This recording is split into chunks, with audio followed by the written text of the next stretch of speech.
Alright, what's happening, y'all? It's your boy Rico from StreetScores, and this is me presenting my best case scenario 3-round mock draft. I think these picks that we get after I trade back, I'll explain my trade back and the picks we end up getting, why I believe those players will be there, and why this is a best case scenario. Of course, I'm going to talk about these players' comps. I'm going to talk about strengths and weaknesses, all of that type of stuff.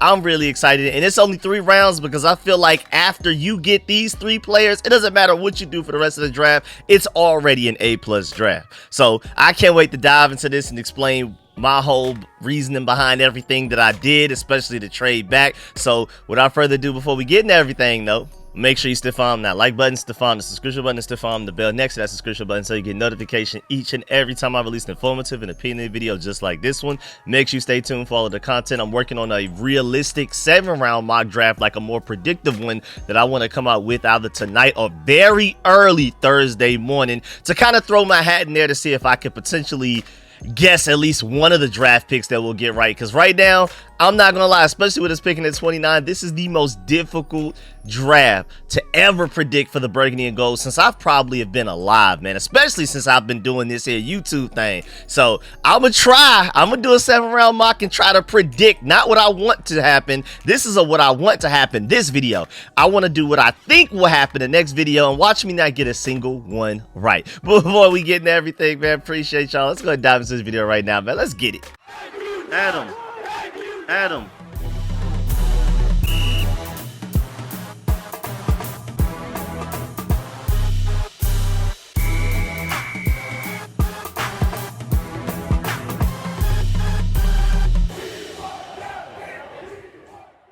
Alright, so I was doing this through Pro Football Focus, and I didn't know until yesterday when Louis T, Real Robinson, and Oliver told me, like, yeah, Pro Football Focus, you have to pay for that mock draft. I just already have it because, I'm such a stats guy that I've been paying for it this whole time for the stats. I didn't know that you had to have a certain membership to be able to do 7-round mocks on Pro Football Focus. I was wondering why, everybody was using, like, other mock draft databases and services and things like that. So that explains it. So mine is through Pro Football Focus. I had no idea that you only get like rounds 1 through 3 for free. That completely unbeknownst to me. But when I was using Pro Football Focus and my mock draft got the pick 29, I liked a few of the options that we had. I was like, man, I will be happy with a few of these guys. So I took my chances and traded back with the Chicago Bears. The Chicago Bears, of course, received pick 29 and also I won your 28th overall in the 4th round. Then we got the 39th one in the 2nd round, the 72nd in the 3rd round, and then also a 148th overall as well. So now after that, we end up with technically no 1st round picks. We don't pick it all in day 1. But then we have 2 seconds, a 3rd, no 4th, then a 5th, a 6th, and a 7th.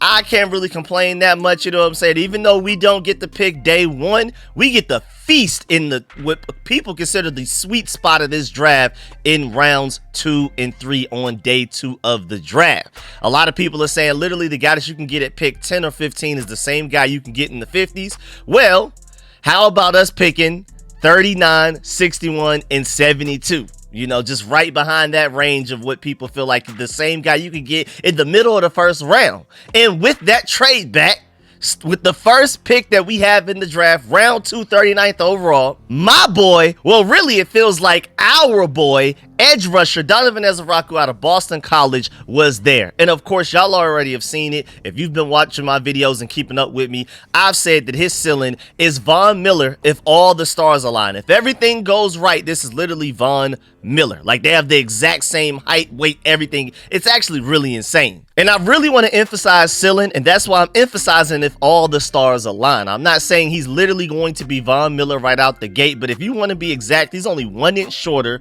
and 2 pounds lighter than Von Miller. And we're talking about NFL Von Miller. We're talking about college Donovan Ezeraku entering the NFL before he even gets a hold of an NFL nutrition program, NFL workout program, exercise program, diet, all of that type of stuff. Wait till he gets to the NFL. He's actually more than likely going to be heavier than Von Miller. And if Von Miller can hold up against the run and be great against the run, I don't see why Donovan Ezeraku couldn't. And we're going to dive into some advanced stats as to why Donovan Ezeraku is actually a way better run defender than he's been given credit for right now, according to a lot lot of these draft experts. I'm not exactly sure what they're seeing. Of course, I don't expect them to hold up against a double team like a tackle and a tight end at the same time necessarily. But one-on-one, he's just fine against the run. We'll get there later.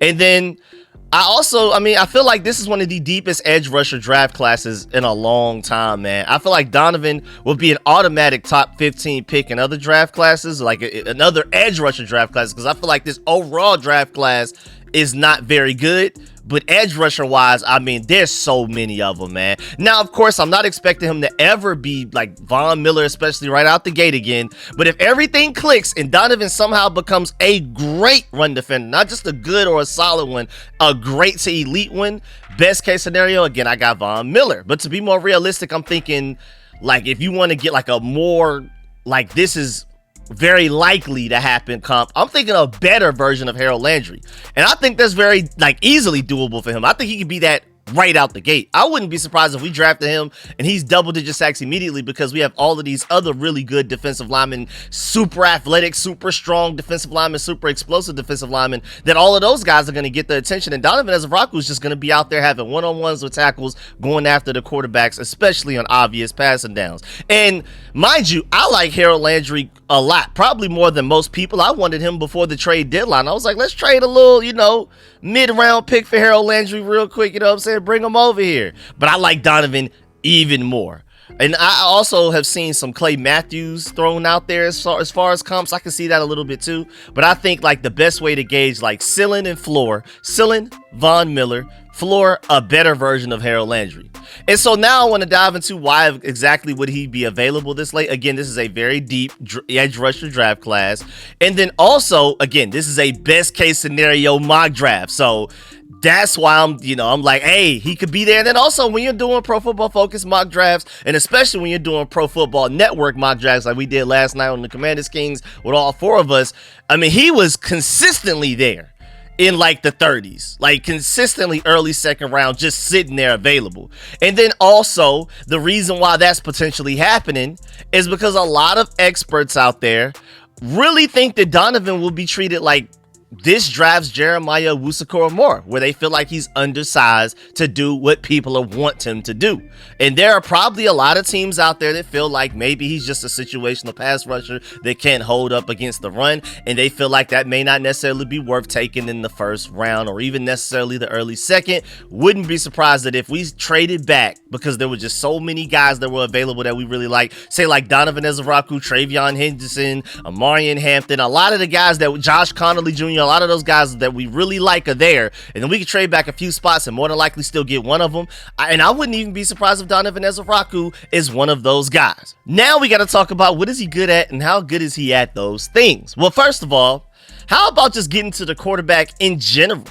Mind you, he was second in all of college football last year with 16.5 sacks, only behind Mike Green, but Mike Green did it against way lesser competition than what Donovan Ezraku had to go against. Again, only behind Mike Green, and I mean, that's just absolutely insane production alone. So this guy was able to get you 16.5 sacks in a college football season. Imagine what he could do in the NFL when he's not one of the main focal points of an opposing offense. Again, when he comes here, you got to worry about, first of all, how about Frankie Louvo and Bobby Wagner and all of those guys, let alone, I'm really high on Javon Kinlaw. Deron Payne is technically going in a contract year, and you know how he gets. He acts up when when that money's on the line. You know what I'm saying? Those are the only good seasons you'll ever get out of Deron Payne, is when money's on the line, because we could potentially Jonathan Allen him next year, because even though he technically does have another year on his contract, 2026, we could Jonathan Allen him since he doesn't have any guaranteed money, so he could be out next year. Deron Payne at the very least is going to be auditioning for other teams like, hey, after the Commanders cut me, you may want to pay me like the Vikings did the Jonathan Allen. Look at me. So I wouldn't be surprised if Deron Payne balls out. I think Johnny Newton with finally a fully healthy offseason is going to ball out. I think Dorrance Armstrong's only getting better. You saw like some real potential and flashes from him in that Detroit Lions playoff game where he showed some ridiculous bend that only like a handful of guys in the entire NFL have. So you see the potential, and I love the fact that we even have Eddie Goldman, a true nose tackle that can eat up double teams and help against the run. I think Donovan Ezraku could come in here and really ball out. But how exactly is he getting to the quarterback, man? Because we know he can get to the quarterback, but how is he doing it? Well, first of all, shouts out to Brett Coleman, because he made a cut up of last season's sacks and quarterback hits for Donovan Ezaraku. He said that the video was 20 minutes long, and that was literally just a tweet. That should tell you everything you need to know. Just looking at sacks and QB hits, Donovan Ezaraku's tape that he put together of purely just those things was 20 minutes long. This guy's a quarterback's worst nightmare. I mean, again, like I said, if he went top 15, I wouldn't be shocked. But for some reason, a lot of people feel like he'll make it to us. Again, when I'm done talking about him, you'll be like, how would he not go top 15? At the very least, the Ravens, a couple of picks before, has taken him like as a floor. Now, again, how is he getting to the quarterback? Well, first of all, he has the best pass rush bag in this draft. As far as like attack plans, pass rush moves, and counters, it doesn't get better, and it doesn't come with a higher floor immediately day one, can get to the quarterback at the NFL level like Donovan Ezaraku out of this entire draft. Like, if I had to compare him to the rest of the draft class and what makes him stand out the most among all other edge rushers in this draft class, like, what's the one trait that he has above every other edge rusher in this 2025 class, I would say is pure pass rushing nuance. He has the best pass rush bag in this entire class, easily one of the highest pass rush floors, which is the perfect situation for a team that wants to hit the ground running immediately week one, because we're trying to go on a Super Bowl run this year. We don't necessarily have time for a guy like a Shamar Stewart that may take a couple of years to figure it out. I think Shamar Stewart's talented. I love Stewart's ceiling, and I love building for the future, but Donovan gives you the best of both worlds. Don't sleep on his ceiling to get even better as well. He already has arguably the best pass rushing floor out of this entire edge rusher class, but don't sleep on his ceiling, as you see on the screen right now. When you're looking at pressure rate versus next gen athleticism score, Donovan and Abdul Carter are like the two of the elites of this edge rusher class. He's slightly less productive, but also technically slightly more athletic based on tape. And I wish he would have ran the 40 time at the combine, but that isn't important for edge rushers. But you know what is important for edge rushers? That shuttle and that 3-cone. Remember, Adam Peters literally said that he's looking for quickness. Specifically, like, I want quick guys at the defensive line. That's what you're looking for. Yeah, you know, a 40 time is cool for an edge rusher. That's nice. That's extra. That's not necessary. Quickness, three-cone shuttle and stuff like that is what's necessary for an edge rusher to be a great pass rusher specifically. And Donovan had the single best shuttle and 3-cone out of all edge rushers at the combine. Now, granted, Abdul Carter did not participate in the combine, but out of everybody that did, even including guys like Shamar Stewart, Donovan Ezaraku was the quickest edge rusher out of all of them. And again, he's literally only today 2 pounds lighter than Von Miller. I think he's going to get heavier than Von Miller by the time the NFL is done with him. I mean, the best agility and quickness in the class at the combine. And speaking of the combine, he also did the best out of all of the edge rushers when it came to the agility and balance drills at that combine, man. I mean, he never moved. Like, his waist stayed the same height the entire bag drill as he's walking over him. It's insane. And then now, I really want to dive into this narrative that's against him, that he can't stop the run. Like, I still don't exactly know where that's coming from. Yeah, he may get occasionally flushed out by double teams, but one-on-one, he uses his explosion and extension to stack and shed against edge rushers to make run stops like he would to get after the quarterback. And if you don't believe my opinion, how about this stat here? He is number one on run stop rate out of all edge rushers in this entire draft class. I'm not saying that he's literally the single best run stopper in this edge rusher draft class like these stats show in this chart, but he's definitely not this bad run stopper like a lot of people act like he is. Production wise, advanced stats wise, this guy technically was the most consistent run stopper in this entire edge rusher draft class. So I don't like the fact that people are throwing that narrative out there. And then I also want to point out the fact that what's like really insane is that Donovan Ezaraku is 6'2", 248 pounds, right? How about Will Campbell, who a lot of people feel like is the best offensive lineman in this entire draft class? Some people even view him as a really good tackle. Well, he's 6'6", 320 pounds, right? How about Donovan Ezaraku has 34-inch arms, whereas Will Campbell has 32 and 5/8-inch arms? That's nearly an entire 2-inch difference. How about Donovan Ezaraku has a wingspan of 82 3/8. Will Campbell, again, 6'6", offensive tackle, some people project him to be, 77 2/8" arms. Like, that's insane, man. This guy has ridiculous length. You can't teach that length. You can't teach that quickness. You can teach a lot of things. You can't teach those two things. There's no coach in the world that can teach that out of you. And again, like I talked about and showed y'all weeks ago, Donovan is the perfect fit for what Dan Quinn wants to do with his Leo edge rusher position in his Seattle defense that he was winning Super Bowls with. And this is, of course, a creative exercise and a projection for very specific situations and not necessarily what's going to happen most of the time. But for, as examples, smaller defensive line, like an obvious passer down situation. I can see that Sam linebacker being Frankie Louvu rushing the passer. I can see your 3-tech being Javon Kinlaw. I can see your 0-tech being Deron Payne. And then I can see your 3-tech being Johnny Newton. And then your Leo is Donovan Ezaraku. I feel like he's a perfect Leo for the college level. I think that's literally where he belongs. That's his calling.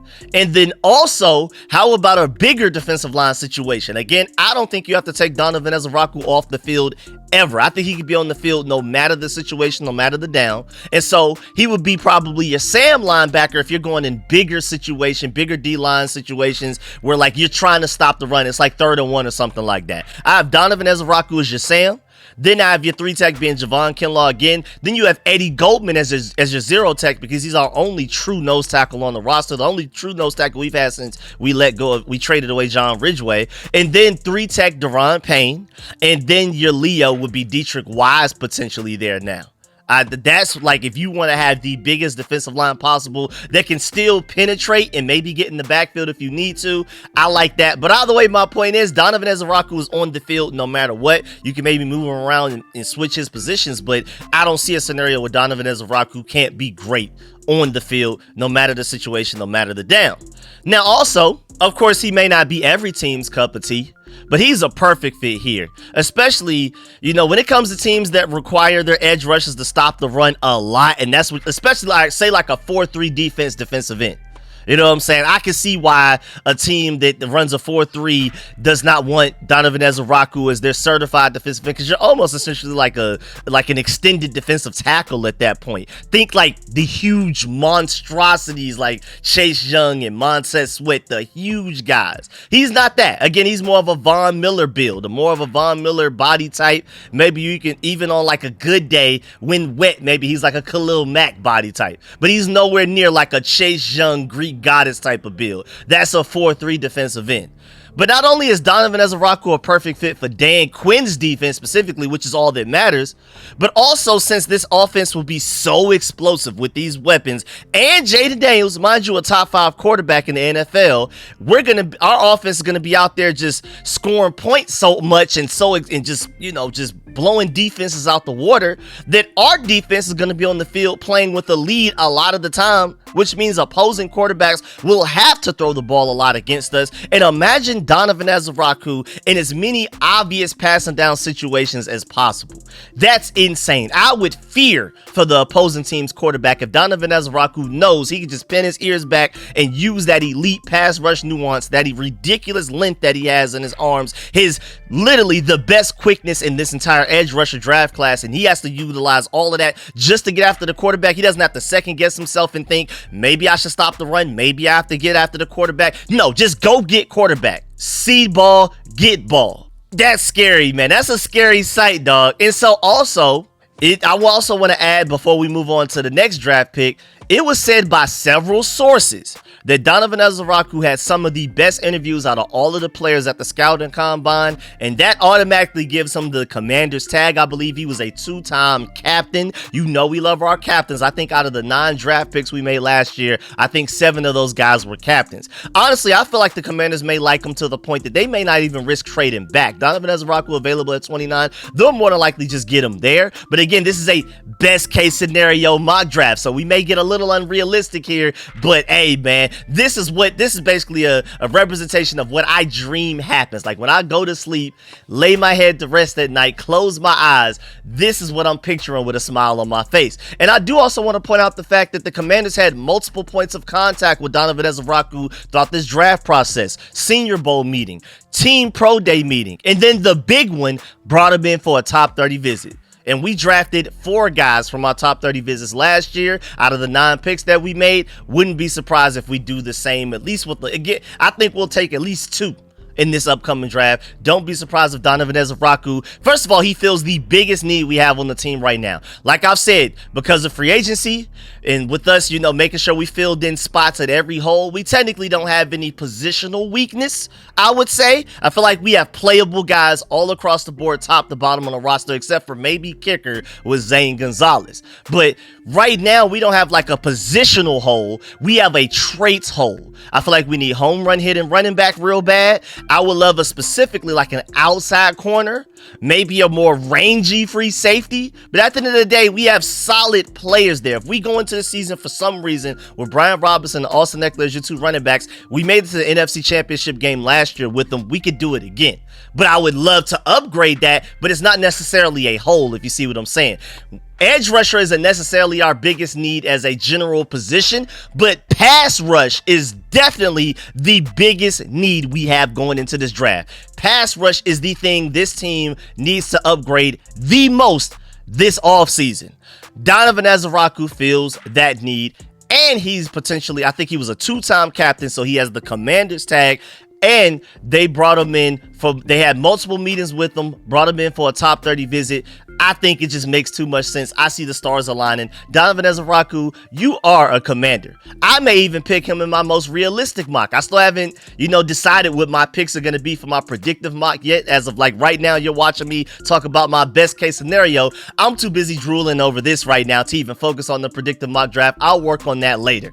But now moving on to my next pick. With our second round pick, 61st overall, I have running back Travion Henderson from Ohio State, somehow sliding to 61st overall, man. And again, my comp for him, I've been sticking to it for months now. He's a healthy and no fumbling version of 3-time All-Pro Jamal Charles, who like right now, Jamal Charles would have been going absolutely insane in this current modern NFL, because he was balling out in an NFL where they still prefer the bigger run you over type of guys. But right now, Jamal Charles would be insane. He was 3-time All-Pro back then. He would have made even more All-Pros now. But now, let's first of all get it out the way why Travion Henderson could potentially even be available this late. Again, this is a best case scenario mock draft. I mean, I'm keeping it relatively realistic, but this is what I'm dreaming of. I'm just throwing out there, these are the 3 guys that I want to come away from in this draft the most. But you can also see some teams, I'm seeing some experts out there saying that Travion Henderson is purely a 3rd down back only.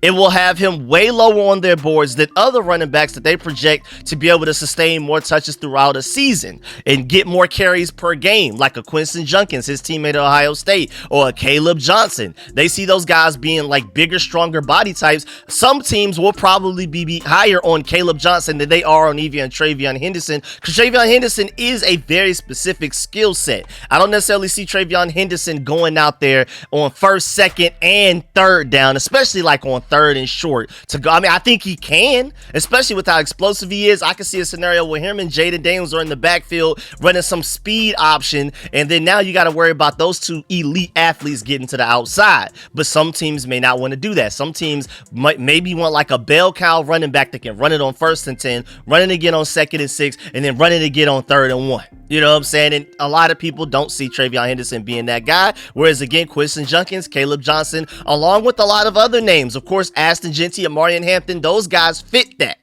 Travion Henderson doesn't necessarily do that for some teams. And then you'll have people like me, personally, that acknowledge the fact that Jahmyr Gibbs is technically a 3rd down back. And just like Travion Henderson is, now granted, Travion Henderson isn't Jahmyr Gibbs level good. I can admit that off the rip.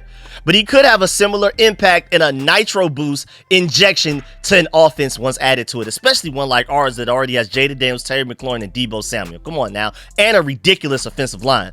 Plus, I also want to add in there that Travion Henderson is the single best pass protecting running back draft of this entire draft class, with barely any running backs that can pass protect in this draft class. Like, this is a really ugly pass protection running back class, and Travion Henderson is the best.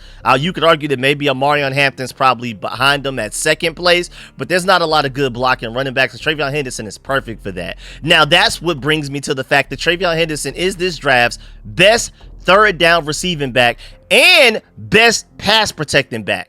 this entire draft class, which is literally what we need the most. He's a home run hitter. And I mean, I also believe he has every down back potential, me personally, but a lot of teams don't necessarily see that in him. So that's why I personally don't like calling him a third down back. I don't like putting him in that box. I think he's just a running back that excels in third down back situations, but I think he can be on the field even on first downs. I think he's the best third down back, but he's not only a third down back, but with his receiving ability and elite pass protection, which is better than most NFL running backs already when it comes to pass protection, which is insane.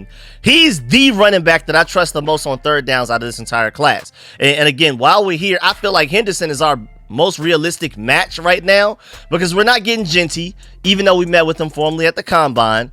But Travion is like the perfect match and an upgrade for what we already have in this running back room. B-Rob can still be a third down shortage back, like third and ones, third and inches situations and stuff like that. So you can still get value out of him. It's not like drafting Travion Henderson means Brian Robinson doesn't get any play, doesn't get any snaps, doesn't get any totes. And so I think that's like a perfect match made right there because Travion Henderson upgrades what we need, especially home run hitting ability. He's also going to be immediately our best pass protected back between him and Austin Eckler. And then you know how much of a deadly weapon Travion Henderson is to where like he's going to make things so much easier for Jaden Daniels. You already got to worry about Jaden and his pocket ability, his running ability. Now you have this guy that can potentially take it to the house. He can take it 70 yards for a touchdown any snap. You know how stressful that would be to a defense, man. And again, Austin Eckler can still even be on the field at the same time as a Travion Henderson, with as much as Cliff Kingsbury loves to run two running backs in the backfield at the same time type of stuff. So you're still getting value out of Brian Robinson and Austin Eckler even after you get a Travion Henderson. But again, Henderson comes in and is immediately your one and only true home run threat that strikes fear in defensive backs and forces them to hesitate on shadowing receivers while trying to confirm that Travion doesn't have the ball and a hole to run through, which would make things easier for Jaden that way. And then on top of that, speaking of making things easier for Jaden, Travion is the guy that I trust the most out of this entire draft class to protect our team's most valuable asset, Jaden Daniels, in pass protection. That's including everybody, even Ashton Genty. Travion Henderson is this draft's best pass blocking running back. I know I keep saying it, but I really want to emphasize to y'all how important that is, man. That's even more value to a team like the Commanders compared to other NFL teams when your quarterback is definitely a franchise guy and he's a guy that likes to scramble. I mean, we have a top 5 quarterback guy, one of the elites. So your running back being able to pass protect is far more valuable in a team like this one than a team that doesn't necessarily care about this much, man. Keeping Jaden Daniels safe and healthy is this entire organization's top priority. That's why I wouldn't be surprised if they go Josh Connolly in the first round, because at the end of the day, protecting Jaden Daniels is the most important thing no matter what. I would love for us to get to the pass rusher, but keeping Jaden Daniels healthy matters even more. And again, nobody in this draft class is better at that, protecting Jaden Daniels from the running back position, than Travion Henderson. He's easily and by far my favorite fit for the Commanders at running back, especially for that home run hitting ability, which is again non-existent on this team currently. And then even beyond all of that, on top of all of that, Travion Henderson had 0 fumbles on 667 touches in his NFL career, his college career at Ohio State. That is elite ball security, man. 0 fumbles, 667 touches. So we don't have to worry about the super high ceiling Antonio Gibson. We're getting within the red zone. He fumbles out of nowhere. Now we've gained no points. We couldn't even get a field goal out of it. Travion Henderson is like the perfect pick for us, man. And then on top of that, he's also a Virginia native. He may even be a burgundy and gold fan. Like, come on, man. And then also, before we move on, according to John Com of ESPN, the Commanders have met with Ohio State star Travion Henderson multiple times. So they clearly really like the guy. We just got to see how much. Are they willing to wait till 61st to get him? I actually kind of doubt it. But again, this is a best case scenario. So how soon will they be willing to take him just to make sure they secure him? Again, from John Com himself, from several, I've seen other sources as well, the Commanders have met with Travion Henderson multiple times. Just check it in on you. Hey, hey, make sure you're still available for us at that draft. We really like you. We have some plans for you. Hey, do what you got to do to be available for the Commanders. We'll take you, type of stuff. And this is a few hours later, Rico, and moving to round 3, 72nd overall, because remember we got that trade back with the Cleveland Browns. I was taking wide receiver Trey Harris out of Mississippi, and my comp for him is literally a smoother route running DK Metcalf. His route running isn't necessarily refined just yet, but you see far more route running potential, the potential to run more of the route tree than DK Metcalf had coming out of college. And you know, I had to pass up on my Georgia dog Tate Ralledge to get him too. That really hurt me. Tate Ralledge was right there, 72nd overall.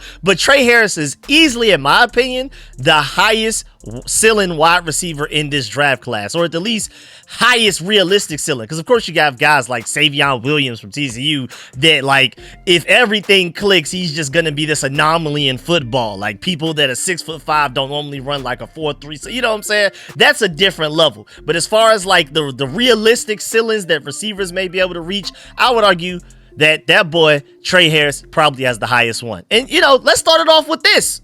I mean, how about a list of every wide receiver in the draft that had 1,000 receiving yards on less than 80 targets last season? Trey Harris. End of list. That's it. Now look at this to put it into better perspective. Like, that's ridiculous, man. This guy had over 1,000 yards after missing 6 games this past season. No matter which way you measure production, he's literally the most productive wide receiver in college football since Devonta Smith's Heisman season, y'all. And to take it from me, as a Bulldogs fan, he's easily one of the scariest receivers that our DBs have had to cover in a long time. Like, getting ready for a game, oh man, we got to go against Trey Harris this week. Like, that's the feeling you get, man. He's a headache. And going back to the Devonta Smith's Heisman season situation, look at this. And mind you, he did all of this against some of the best defensive backs and defenses in all of college football while playing in the SEC.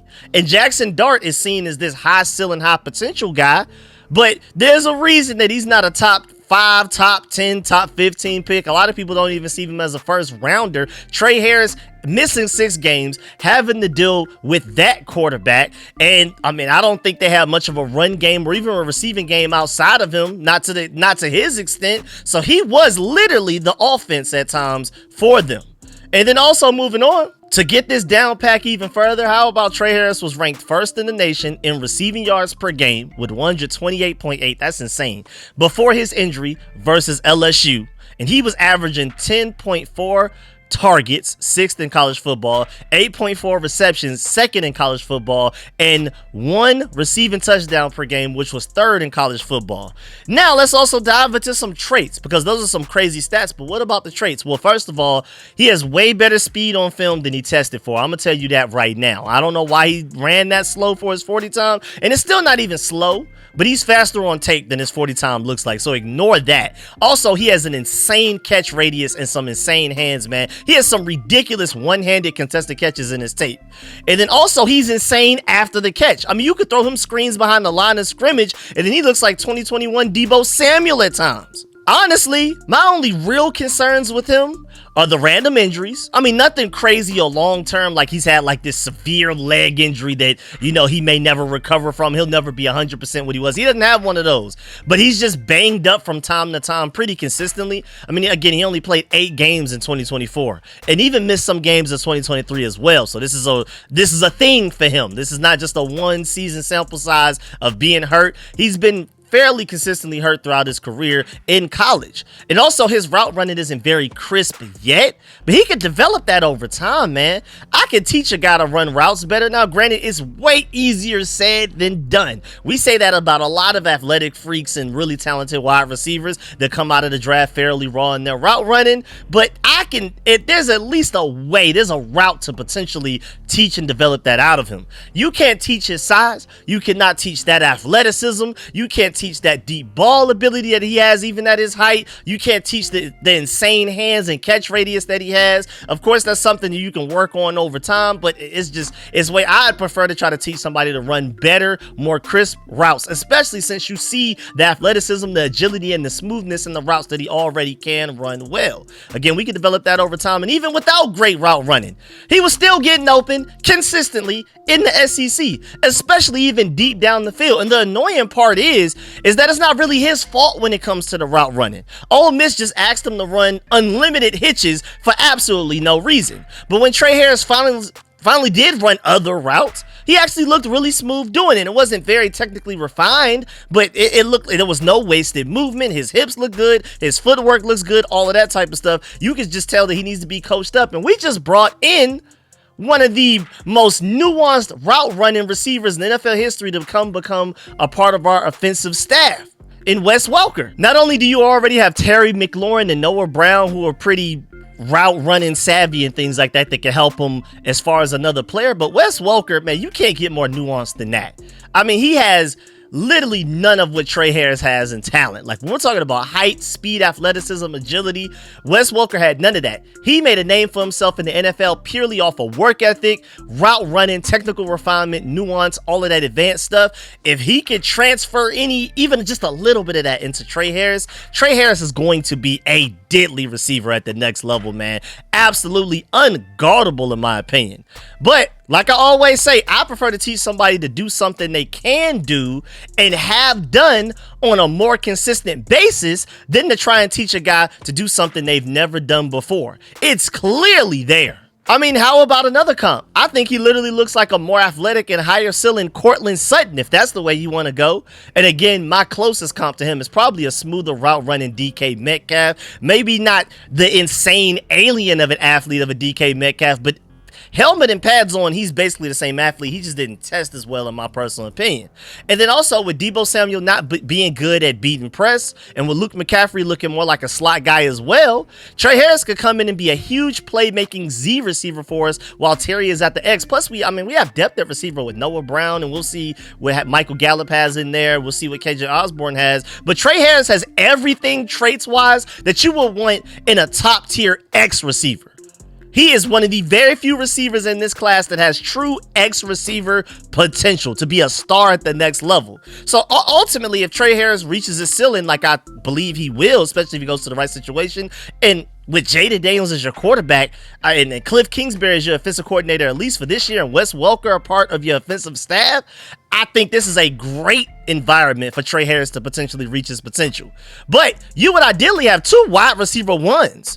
And then on top of that, Deebo Samuel. They can move all around the formation from snap to snap and get the most out of Deebo because you already have Trey Harris and Terry on the outside. Now you can do whatever you want with Deebo. He can be in the backfield as much as you want because he's not required to be an outside receiver for us. We're not forcing him into that mode.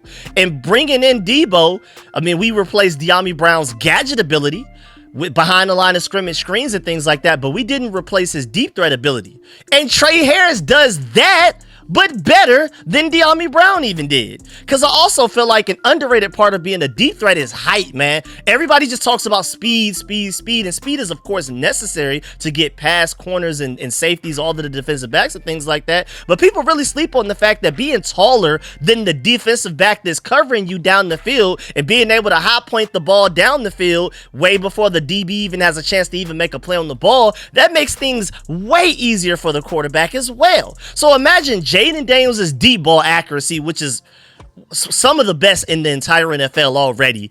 And then you have a 6'3" vertical threat. And for the relative athletic score people out there, Brian Thomas was seen as an alien of an athletic freak, right? He had a 9.84 relative athletic score. Trey Harris isn't far behind with a 9.18. And again, I feel like he's easily more athletic on tape and actually on the field with shoulder pads and helmets on than he actually tested. And then even after a disappointing 40 time from him, from what I thought he would run, his relative athletic score at 9.18 is still better than A.J. Brown's 8.6 and way better than T. Higgins, who's a 4.13.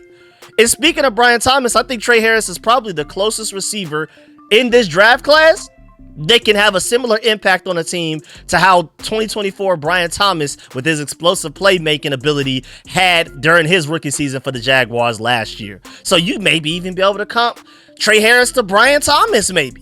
But people are skeptical because we've had a lot of recent athletic freak misses outside of A.J. Brown, DK Metcalf, and Brian Thomas. I understand. You got guys like Chase Claypool, who only gave us like one good season. You have Terrence Marshall. You have Treylon Burks. We still got to see about Xavier Legette. That's to be determined, even though I'll never forgive him for that fold against the Eagles late last year when the Panthers almost came from behind and won that game. But either way, I understand why some people are hesitant because, you know, these big athletic freak receivers don't always work out. They don't always reach their ceiling. But like I said, I feel like we have the environment, the coaching staff, and I trust the scouts to where if we take Trey Harris, wherever we take him, I trust that they did their homework on him. And I also really, really trust this coaching staff to get the most out of him, and also trust this roster. Because when Jaden Daniels, a top 5 quarterback, is your quarterback, why couldn't Trey Harris prosper and shine in an offense that Cliff Kingsbury and Jaden Daniels can get the most out of anybody? So why not take the higher ceiling guy? If they're going to get the most out of no matter who we take, get the higher ceiling guy. They'll get the most out of that guy. That will be the better player long term, but that's just me. But again, I get it. As a diehard Georgia Bulldogs fan, though, outside of Kamari Lassiter doing a great job against him, Trey Harris always struck fear in me when we played against him, man. Again, the Bulldogs versus Ole Miss, I was never too pleased about, oh, man, we got to go against Trey Harris this upcoming week, man. And even watching our games of Trey Harris against other SEC teams, he looks unstoppable in spurts. He may not be as consistent as Emeka Egbuka, but Emeka has never looked as, how do we stop this guy, as Trey Harris has looked in several games in his college career. And with us already having Terry and Debo and a quarterback that made Jamison Crowder and Olamide Zaccheaus look like top 30 receivers last year in some games. Remember, Jaden Daniels threw 2 touchdowns each to Crowder and Zaccheaus in one game. If with that quarterback, I don't see why we need to go high floor at receiver. You already have Terry, you already have Debo. I like Noah Brown when he's healthy. We'll see what KJ Osborne can do. Michael Gallup. You still have Luke McCaffrey. I feel like we don't even need a Trey Harris or a super athletic freak high ceiling receiver to come in and be extremely consistent right away. Just strike fears in defenses every now and then. Catch the occasional deep shot. Get the ball behind the line of scrimmage and make people miss like Debo. Trey Harris gives you the Debo Samuel behind the line of scrimmage and the De'Ami Brown deep threat at the same time. And also, again, I feel like he's a better route runner coming out of college than DK Metcalf was. I still don't exactly see what other people don't see in Trey Harris, but that's just me. Again, I'm a fan of an SEC team, the Georgia Bulldogs, and I can tell you, as a defensive guy, I care about defense more than I care about offense. Not too many people in this Kirby Smart era has struck more fear in me than having to go against Trey Harris on a yearly basis, man. I never enjoyed it. And I also want to throw out there that Trey Harris was brought in for a top 30 visit. So with all of these 3 picks that I've made in this best case scenario mock draft, we've shown significant interest in all of them. So this is a best case scenario. And also, I'm not just bringing guys out of nowhere, just pulling a name out of the hat. The Commanders have shown significant interest in all 3 of these guys: Donovan Ezaraku, Travion Henderson, and now Trey Harris. Why not go back-to-back Treys, man? Back-to-back elite high ceiling players at their positions. You get Trey and Trey back-to-back. I love that, man. And again, the Commanders have shown enough significant interest because Donovan Ezaraku, top 30 visit, Travion Henderson, multiple interactions and points of contact, and then Trey Harris, also a top 30 visit as well. And then how about, again, after that, we signed Justin Simmons at safety after the draft. Now you got your safety. And then after a draft like this, again, the reason I stopped this mock draft after just 3 picks is because if we somehow walk away with these 3 players, I almost feel like no matter what they did for the rest of the draft, it's still an A+ draft in my opinion. These are all Pro Bowl caliber players. They have it in them. The talent, the ceiling is there. We just need to coach it up out of them, develop it out of them. And I mean, they all have the ability to force opposing coaches to have to develop game plans against them. Trey Harris has the potential to be a guy that opposing defenses literally have to stay up overnight to be, how do we figure out how to stop this guy?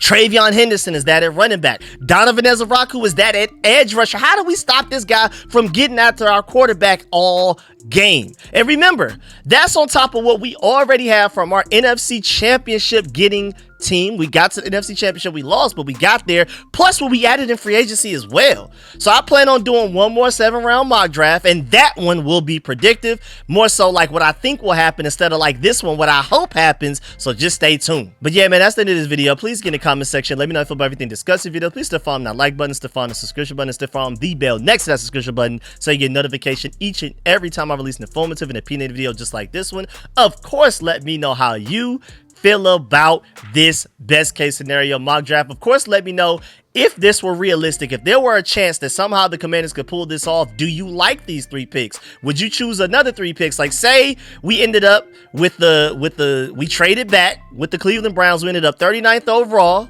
We ended up 61st overall and 72nd overall. You have those 3 picks. Would you choose a different set of 3 guys rather than Donovan Ezra-Raku, Travion Henderson, and Trey Harris? Or let me know, would you just not trade back at all? Let me know if you feel like this is too unrealistic. Do you feel like there's no chance that any of these guys make it to those picks? Let me know all of your opinions, criticisms, and everything about my personal best case scenario mock draft. This is exactly what I want to happen. Do I think it will happen? Not necessarily. That's why this will not, this is not my predictive mock draft, but man, I would probably shed a tear if we end up walking away with these 3 players somehow.